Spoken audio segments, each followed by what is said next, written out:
Kembali lagi bersama channel kita semua. Jika Anda suka, jangan lupa komen, like dan subscribe, serta bila Anda berkenan, aktifin subtitlenya supaya ada tulisan teksnya. Kita langsung ke ceritanya. Perintah Kaisar Naga. Bab 4715-4718. Pada saat ini, kehampaan di sekitarnya bergetar, dan beberapa master alam Mahayana mengepung mereka. Masing-masing orang ini adalah salah satu dari tingkat 9 alam Mahayana, dan aura mereka sangat kuat.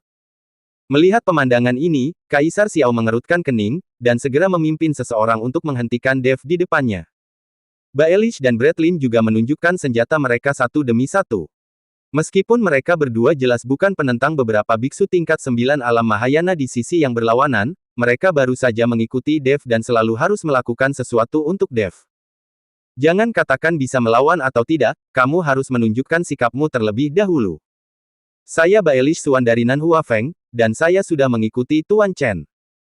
Jika Anda berani melakukan sesuatu pada Tuan Chen, kami dua saudara laki-laki akan berjuang untuk hidup dan mati. Baelish berteriak kepada para biksu yang datang. Tapi siapa tahu, beberapa biksu bahkan tidak melihat Baelish, tetapi berjalan lurus ke arah Dev. Saat Baelish dan Bretlin hendak memulai, para biksu tiba-tiba berlutut kepada Dev. Tuan Chen ada di sini, terimalah kami. Beberapa biksu tingkat 9 alam Mahayana berlutut kepada Dev dengan cara ini. Adegan mengejutkan ini langsung membuat Baelish, Kaisar Xiao dan yang lainnya bingung. Wajah Dev juga tidak bisa dipercaya. Apa yang salah dengan ini hari ini? Mengapa begitu banyak biksu dari tingkat 9 alam Mahayana ingin menjadi pengikutnya? Apa maksud kalian? Dev bertanya tanpa bisa dijelaskan. Salah satu pria berjanggut menatap Dev dan berkata, Tuan Chen, saya juga seorang biksu biasa. Saya harap saya bisa mengikuti Tuan Chen berpetualang. Saya harap saya bisa mengikuti Tuan Chen berpetualang. Beberapa biksu lain juga berkata serempak. Ini. Dev sedikit kewalahan. Tuan Chen, kami juga bisa melewati api dan air kemanapun kita pergi. Tidak masalah menjadi anjing untukmu, mari kita gigit siapapun yang kita harus gigit. Pria berjanggut itu berkata dengan tulus.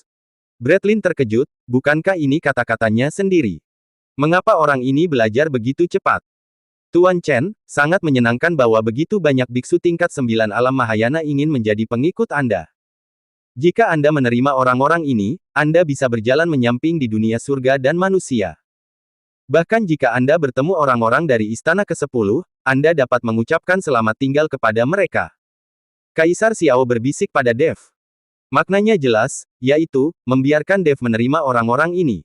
Ini semua adalah biksu tingkat 9 alam Mahayana. Pilih saja salah satu dari mereka, mereka semua lebih kuat dari Kaisar Xiao. Dev mengangguk, karena seseorang mengantarkannya ke pintu, tidak ada alasan untuk tidak menerima. Para biksu tingkat 9 alam Mahayana ini memang dapat banyak membantu dirinya sendiri. Seorang biksu tingkat 9 alam Mahayana mungkin tidak banyak, tetapi dengan begitu banyak biksu tingkat 9 alam Mahayana, bahkan jika Dev bertemu dengan seorang biksu yang berada di ranah transformasi negeri peri, dia tidak perlu takut sama sekali. Baiklah, aku akan menerima kalian, jadi kalian bisa mengikutiku mulai sekarang. Dev melambaikan telapak tangannya dengan ringan. Terima kasih, Tuan Chen. Setelah pria berjanggut itu mengucapkan terima kasih, dia memimpin orang-orang untuk bangun. Setelah para biksu ini bangun, mereka menatap lurus ke arah Dev, dan Dev tampak sedikit berbulu. Tuan Chen, sepertinya kamu masih memiliki pesona kepribadian. Begitu banyak master mengikuti Anda. Sekarang ada begitu banyak master tingkat 9 alam Mahayana, kita takut pada Istana ke-10 bulu ayam. Orang-orang dari Istana ke-10 datang untuk membunuh satu persatu, dan dua datang untuk membunuh sepasang. Baelish berkata dengan penuh semangat. Dengan begitu banyak orang mengikuti Dev sekarang, ini adalah kekuatan yang luar biasa. Dev tersenyum acuh tak acuh, dan dia juga sangat bahagia di hatinya. Sepertinya dia masih sangat menarik. Kemakmuran dunia adalah untuk keuntungan, dan kemakmuran dunia adalah untuk keuntungan. Tiba-tiba, Raja Iblis Awan Merah mengeluarkan kalimat seperti itu. Senior, apa maksudmu? Dev bertanya tanpa bisa dijelaskan. Jangan tanya, kamu akan tahu sebentar lagi. Raja Iblis Awan Merah berkata dengan ekspresi mendalam di wajahnya. Dev melihat paksaan yang pura-pura dari Raja Iblis Awan Merah, dan tidak bisa menahan diri untuk tidak mengerutkan bibirnya.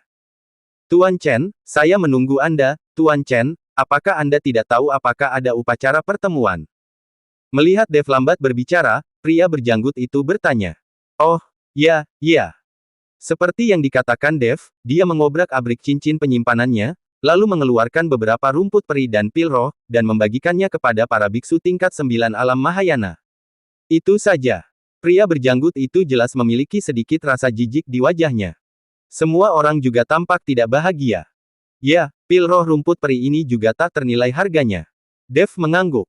Tuan Chen, mengikuti Anda, bukankah kami dapat memiliki 10.000 batu roh peri yang dapat diambil? Pria berjanggut itu bertanya terus terang.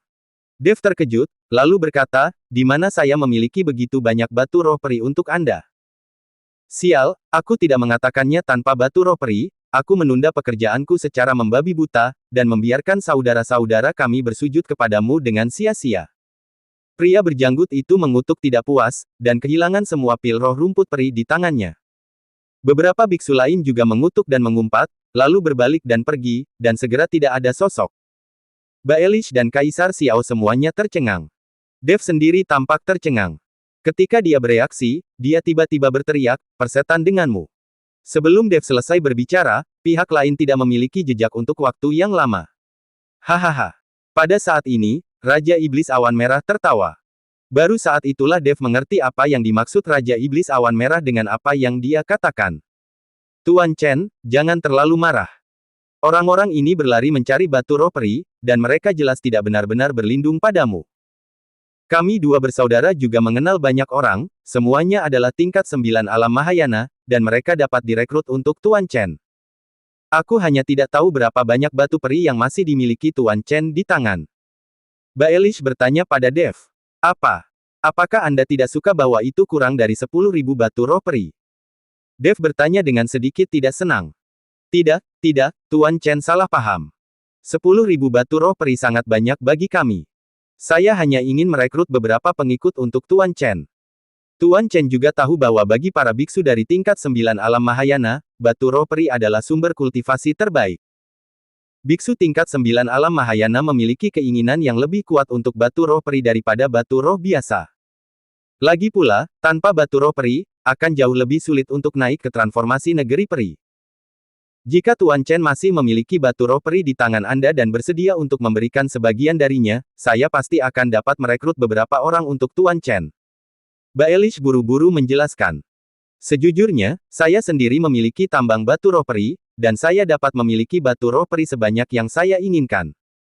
Orang-orang idiot itu barusan, jika mereka tulus, maka batu roh peri tidak akan habis-habisnya. Dev mendengus dingin. Memang benar Dev memiliki tambang batu roh peri, tetapi ada batu roh peri yang tidak ada habisnya, yang mana itu sedikit berlebihan. Apa? Tuan Chen benar-benar memiliki tambang batu roh peri? Baelish dan Bretlin semua melebarkan mata mereka minggu itu. Tentu saja, jika tidak, dari mana batu roh peri ini berasal? Dev mengangguk. Baelish dan Bretlin menelan, mata mereka bersinar terang. Tuan Chen, kami akan segera menghubungi Anda. Anda memiliki tambang batu roh peri di tangan Anda. Para biksu itu akan memanggil Anda sebagai seorang kakek. Setelah Baelish selesai berbicara, dia membawa Bretlin dan pergi. Tuan Chen, apakah Anda benar-benar memiliki tambang batu roh peri? Kaisar Xiao bertanya. Jika Dev tidak memiliki tambang batu roh peri, dan banyak biksu akan ditemukan pada saat itu, jika Dev tidak memiliki batu roh peri, dia mungkin akan melarikan diri. Lagi pula, di dunia surga dan manusia ini, kepentingan adalah yang paling penting. Kamu tidak percaya padaku.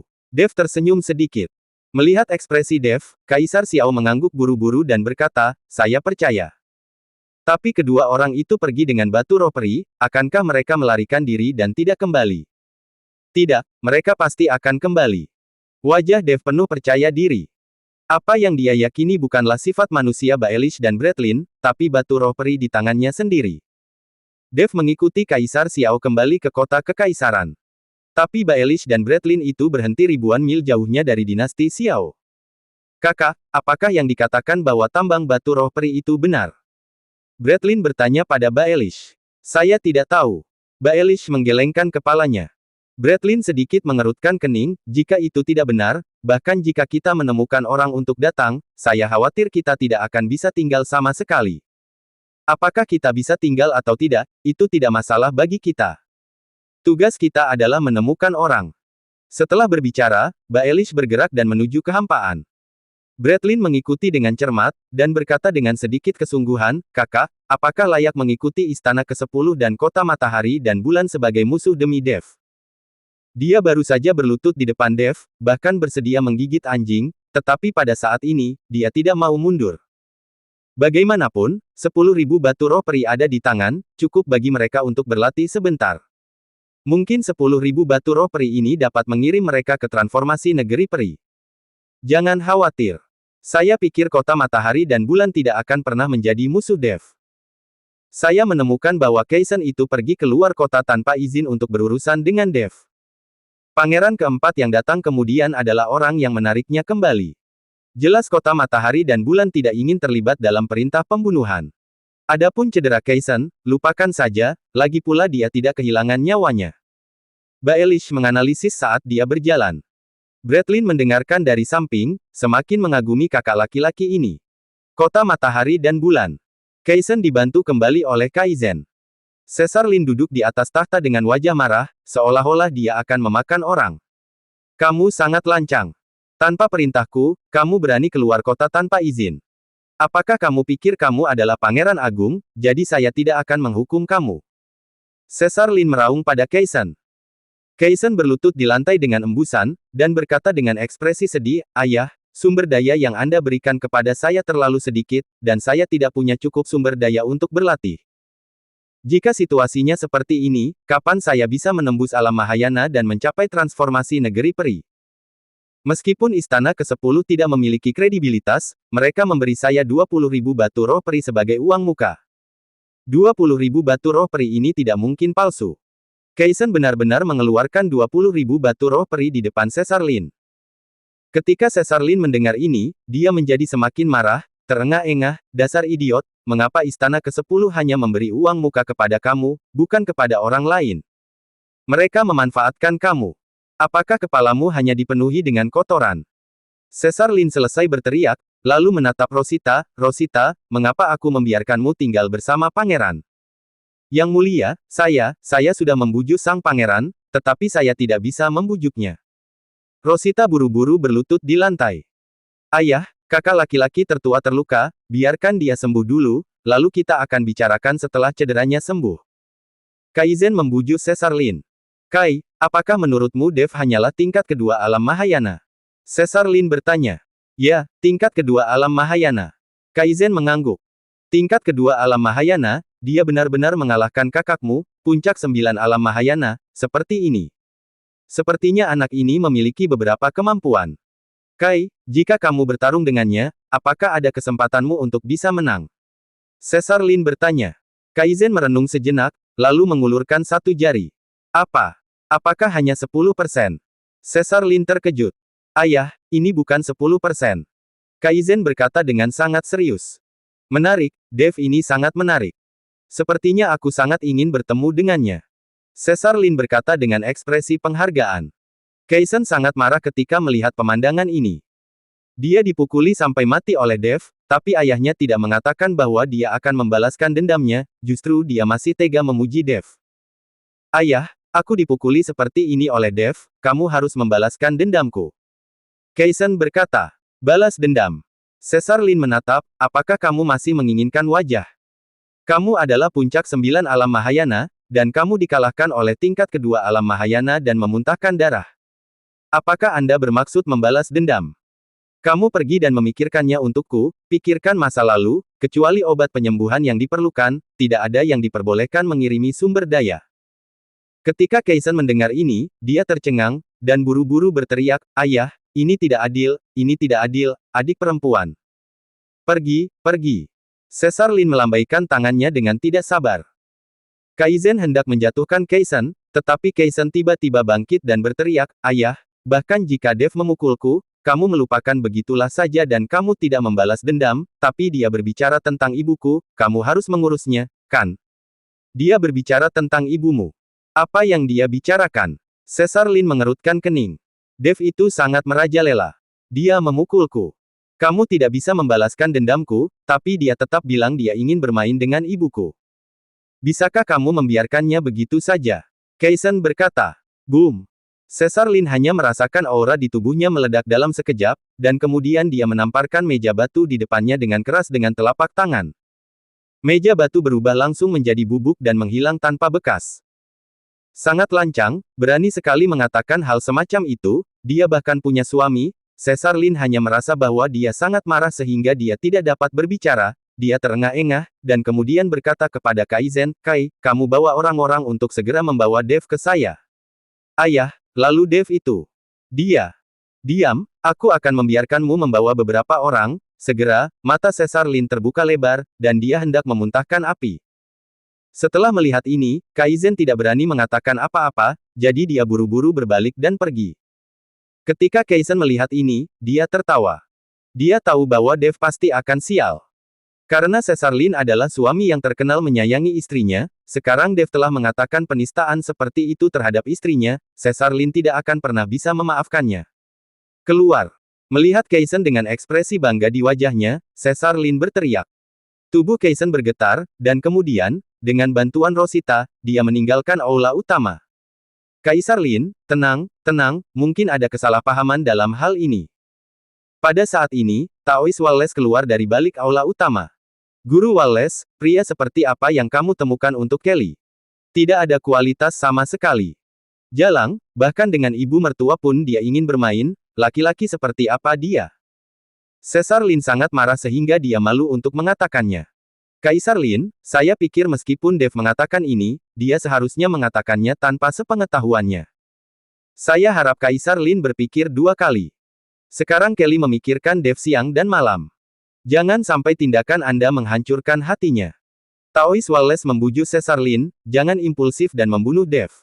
Meskipun Dev sangat luar biasa sekarang, puncak tingkat 9 alam Mahayana bukanlah lawan. Tapi menghadapi Caesar Lin, itu masih seperti semut. Caesar Lin bisa membunuh Dev dengan satu tangan. Terlebih lagi, kekuatan sebesar itu di kota matahari dan bulan dapat bersaing dengan biksu kecil alam Mahayana Dev. Guru Wallace, apakah itu salah paham atau tidak? Ketika anak itu dibawa ke sini, saya akan membiarkan dia menderita darah dan daging terlebih dahulu. Tidak masalah bermain dengan ibu orang lain di usia muda. Untuk Kelly, saya juga harus mengajari Dev pelajaran yang bagus. Caesar Lin sangat marah, bahkan jika dia tidak membunuh Dev, dia masih harus memberi pelajaran pada Dev. Setelah melihat ini, Taois Wallace berhenti membujuk, selama dia tidak membunuh Dev, sebagai pelajaran, itu normal untuk menderita daging dan darah. Sekarang Taois Wallace berharap Dev tidak bentrok dengan Kaizen. Jika kedua orang ini bertarung, itu akan menjadi hidup. Jika Anda secara tidak sengaja saling menyakiti, kesalahpahaman akan semakin parah. Bajingan, sebaiknya kamu mengikuti dengan patuh, dan jaga mulutmu yang jahat. Taois Wallace sedang berdoa. Bersambung.